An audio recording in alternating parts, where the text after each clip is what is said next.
अखेर लाल कांदा संपता संपता व उन्हाळ कांदा चालू होत असताना सर्वच बाजूने सर्वच राज्यातून उन्हाळ कांद्याची आवक होत चालू झाली व बाजारभाव हे 10 ते 15 रुपयाच्या आतमध्ये उन्हाळ कांद्याला यायला लागले।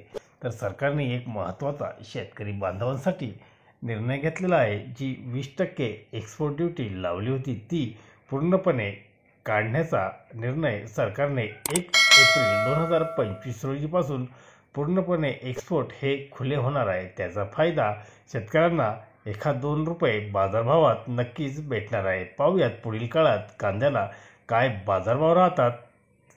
उशिरा का होईना हे शहाणपण सरकारला आले ही शेतकऱ्यांना चांगलीच बातमी म्हणावी लागेल। पाहूयात पुढील काळात काय बाजारभाव कांद्याला कितपर्यंत राहतात हे आता पाहण्याजोगे राहणार आहे। धन्यवाद। व्हिडिओ आवडला शेअर लाईक नक्कीच करा।